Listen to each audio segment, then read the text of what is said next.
বাংলাদেশের সংস্কৃতি, ঐতিহ্য ও বাঙালিয়ানাকে বিশ্ব দরবারে তুলে ধরতে ফ্রান্সের রাজধানী প্যারিসের ঐতিহাসিক রিপাবলিক চত্বরে অনুষ্ঠিত হয়ে গেল বাংলা নববর্ষের বর্ণাঢ্য উদযাপন। স্বরলিপি, সাংস্কৃতিক শিল্পী গোষ্ঠী প্যারিসের আয়োজনে অনুষ্ঠিত এই মেলায় বিপুল সংখ্যক প্রবাসী বাংলাদেশি অংশ নেন।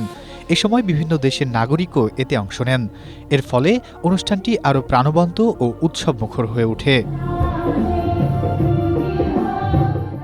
এ সময় সেখানে মেলারও আয়োজন করা হয়। দুপুর থেকে সন্ধ্যা পর্যন্ত চলা মেলায় ছিল বাংলাদেশি ঐতিহ্যবাহী খাবার, পোশাক, হস্তশিল্প, শিশুদের খেলনা ও নানা দেশীয় পণ্যের স্টল। বিশেষ করে নারী উদ্যোক্তাদের অংশগ্রহণ ছিল চোখে পড়ার মতো। দর্শনার্থীরা ফুচকা, চটপটি, জিলাপি, পিঠাপুলি ও বিভিন্ন দেশীয় খাবারের স্বাদ গ্রহণ করেন। বিদেশি দর্শনার্থীরাও আগ্রহ নিয়ে ঘুরে দেখেন বাংলাদেশের সংস্কৃতি ও ঐতিহ্যের নানা অনুষঙ্গ।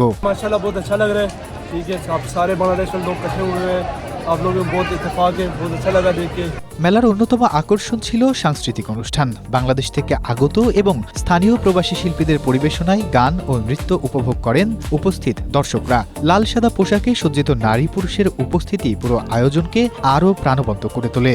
মেলায় অংশ নেওয়া প্রবাসীরা বলেন, বিদেশের মাটিতে এমন আয়োজন তাদের শেকড়ের সঙ্গে সম্পর্ক আরও দৃঢ় করে।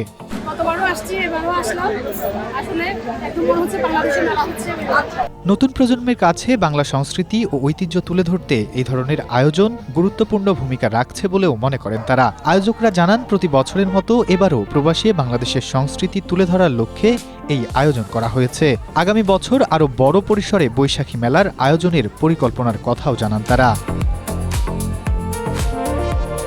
Nasimuddin, Asia post.